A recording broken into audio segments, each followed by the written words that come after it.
NXT Takeover WarGames number 2. Another incredible card. One less match than last year. All the matches are getting more times, and every match has a compelling story.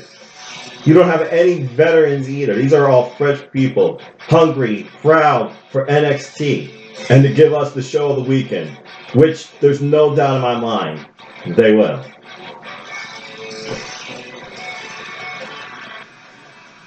Hello, everybody. Now, I'm just a simple man, and my name is Noah Foster. And tonight, I'm going to share my thoughts, my predictions, and overall just analysis of the incredible show we have coming this Saturday at NXT TakeOver WarGames. It's kind of funny to me how so few matches can deliver on so many fronts, and that's what we get to see this Saturday. So with that, let's go straight into this card and break it down, shall we? Looking at this first match, and yes, I'm using another computer, you got Aleister Black versus Johnny Gargano. This one, I don't even know how this is going to place on the card, but looking at this match, seeing how there has to be a winner, and thinking further down the line and what might still be to come from NXT,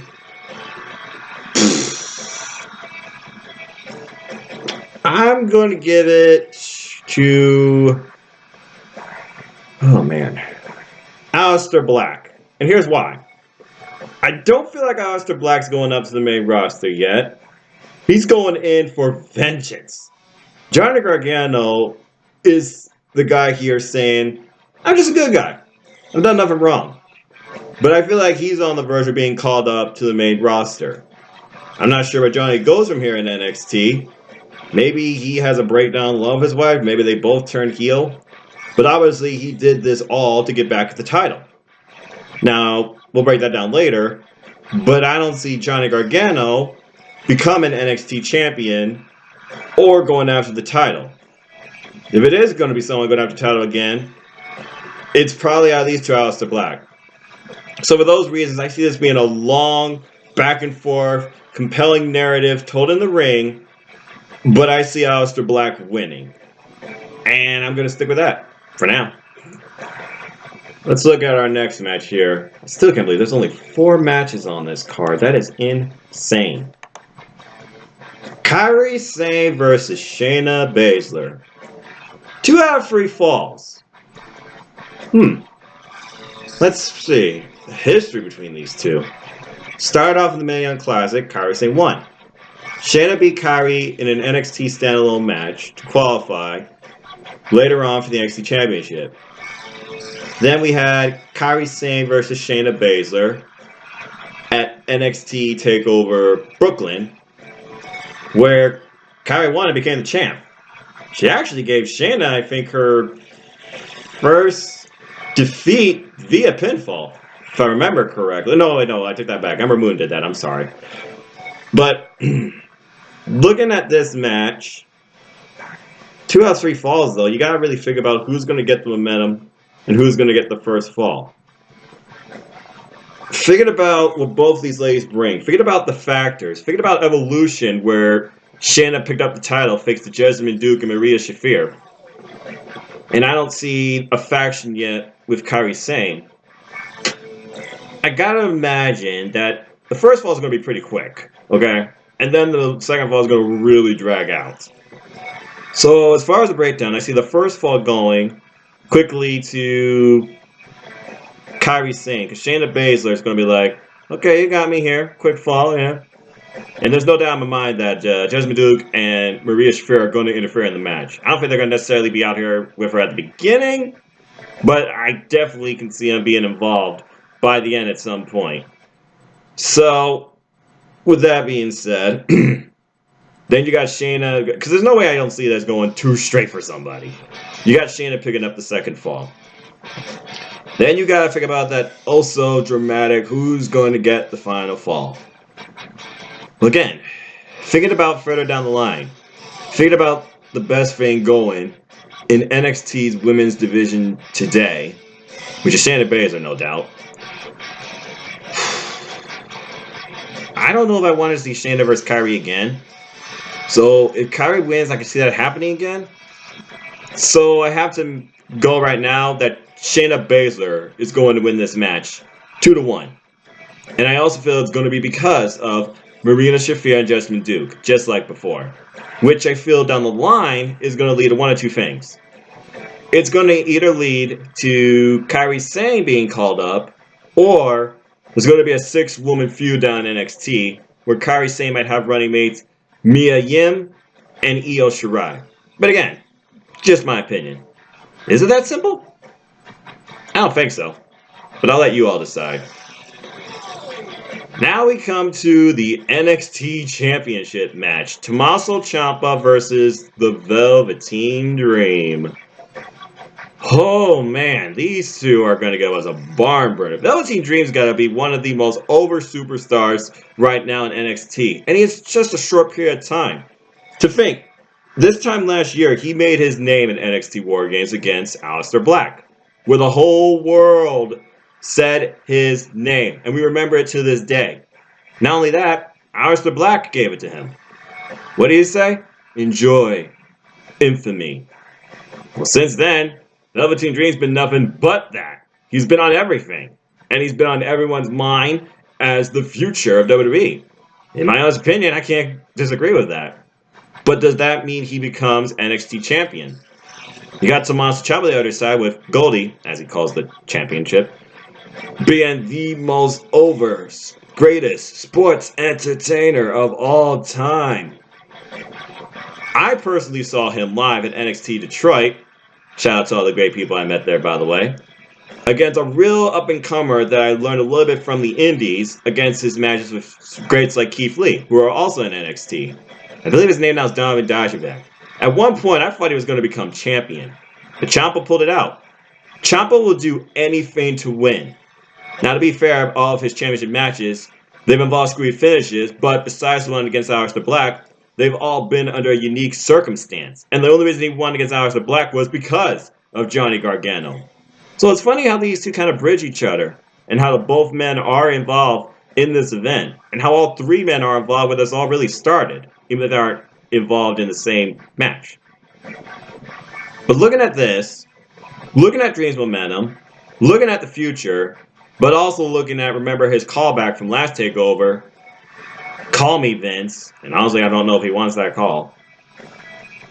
Like I said, I already called Aleister Black winning, but I don't see both former members of DIY losing tonight, or that night, sorry. So I'm going to give this match to Tommaso Ciampa, and think that down the line it's going to lead to the epic rematch between Tommaso Ciampa and Aleister Black for the title. It might even be the next TakeOver, which I believe is going to be the Royal Rumble. So with that, Tommaso Ciampa is winning this match. But Velveteen Dream, still over. Simple as that. And finally, and I cannot believe literally this is it. Finally, we have NXT WarGames, the second one.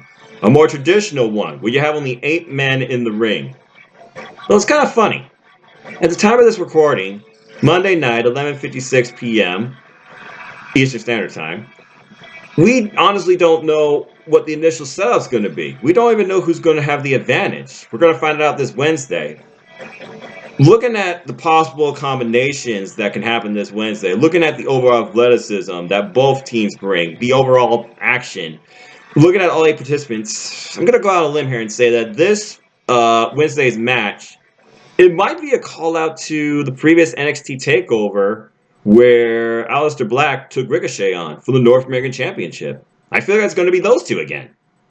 And with that, I feel like Adam Cole, baby, he's going to take that match and get the advantage for Undisputed Era. Undisputed Era became to know their name. Whoops, forgot to pause my playlist. I just realized that. Sorry about that. Again, NXT Loud, NXT Fiends, NXT Playlist. But again, I'm rambling. Looking at seeing who gets the advantage this Wednesday, and I feel like it's going to go to Undisputed Era, no matter the match setup. But again, I feel like it's going to be Ricochet versus Adam Cole. Bye-bye. I feel that Undisputed Era is going to get the advantage, and chances are they are going to get the win again. So looking at this, because I don't really know what it does if the War Raiders, Ricochet and Pete Dunne win, because Pete Dunne is the face of NXT UK, Ricochet is still the champ. War Raiders already had their tag team opportunity for the titles. I don't think they're going to get it again this soon. I feel Undisputed Era is going to win. Now, as far as where it takes them from here, Adam Cole's got to be a lock to go after the NXT Championship, which is why I feel Aleister Black is going to win his match, because I feel it's going to lead to Aleister Black versus Adam Cole, baby, for number one contendership to the NXT Championship. I mean, I know you got Lars Sullivan, EC3, and so many others, but right now, those are the ones I see being next in the title picture. So with that, my final predictions, just to summarize, is the following. Aleister Black, Shayna Baszler, 2-1, Tommaso Ciampa, and the Undisputed Era. This is going to be the show of the weekend, because each match you are going to have an incredible story told and incredible action. I've come to know a few great people that are into one or the other. I feel like this show is going to deliver on both fronts, and honestly, we got Triple H to thank for that. NXT is the thing I always look back, because it always gives me the most to remember, whether it's the commentary or a marquee match. But all four of these matches are marquee matches. I can't even call this going to be match of the night. So with that, and in comparison to last year, because, you know, being an engineer, I like statistics and stuff. The longest match last year was literally, and this was only by 15 seconds, Andrade Cien Almas versus Drew McIntyre. And I mean, some say the reason he won was because Drew injured himself. But still, that match went 14 minutes. These matches are going to have extended time. We're going to be seeing matches close to maybe 25 minutes. I don't see no less than 20. I obviously feel like the WarGames match is going to last the longest, considering last year it was 36-37, and correct myself. Yeah, the longest match last year was the WarGames match. I don't know whether or not I see that match going on the same length, considering you have one less participant. So that means one less waiting period, shorter waiting periods overall, I think. It's been a while since I've seen WCW, so if you want to correct me, feel free to. But overall, it's going to be an incredible show. I can't wait to hear Triple H's post-show comments. And honestly, this is the number one thing I'm looking forward to this weekend. With that, I feel like NXT just keeps delivering on all fronts.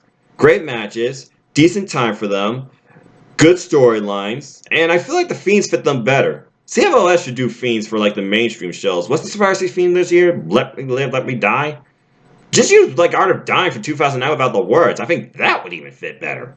And again, I recently watched Survivor Series 2009, so maybe I'm being biased. But hey, that's called being a fan, right? Simple as that. But anyway, yeah, I feel those are my predictions for NXT Takeover WarGames. I feel it's going to steal the weekend, and I can't wait. And as y'all know, or if y'all don't know at this point, at this time of recording, I have not read nor seen any other predictions, because I live now as an open fan among the WWE universe, the NXT universe, everybody that I've come to know, small and big, etc., and associate with. I live spoiler free, and I live to be compared and not to copy. But with that, as soon as I'm done with this, which basically is right now, I'm going to go look at some other predictions and give my thoughts. So how about y'all do the same? Let's have some fun. Go ahead. Comment, share, compare, contrast, let me know. Support your local outlets. Let's all support Wrestling Glow's Wrestling Community Together. Support NoDQ.com, because they've been doing it for 20 years, and they're one of the biggest reasons I got into this. Thank you again to a very good friend I met in NXT Detroit, and others I've learned since then. Support Pro Wrestling Tees. And overall, let's just support wrestling and enjoy life. Don't try and bring each other down. Let's encourage one another. So with that, those are my predictions, thoughts, and overall comments with Live and NXT TakeOver WarGames. So, I know I'm rambling, but again, still new to this. With that, I pretty much said all I need to say. Once I find out the remainder of the teams, I will give my thoughts on Survivor Series. Probably will compare some last year's too, though this is more over a duplication of last year. And I'm going to do my best to be invested in it, because again, I'm a lifelong fan. So even if the stories suck, and the build sucks, which for 90% of Survivor Series has at this point, I'm still going to watch it with vested interest. And I hope you all do the same, and I hope I can interact with you. With that said, if you want to just chat about life, talk about wrestling, or even, hey, critique me, Follow me on Twitter at nfoster1916, because that is literally my wrestling forum that I look at and use moderately. So, I think I'm done. I'm going to go to bed and see what tomorrow brings. And maybe look at no DQs, if not tonight, first thing tomorrow morning. Well, that's a definite by first thing tomorrow morning. If you haven't, I think you all should do the same as well. Because they're just simple people that give their informed opinion. They keep it light, simple, and they just be themselves. In the end, that's what we all should be. So, I hope you all enjoyed this video. Thanks for watching and checking out. Let me know what you think. Let me know if you have your own. And with that, I'm just a simple man and a lifelong fan. May you all have a great night. Later.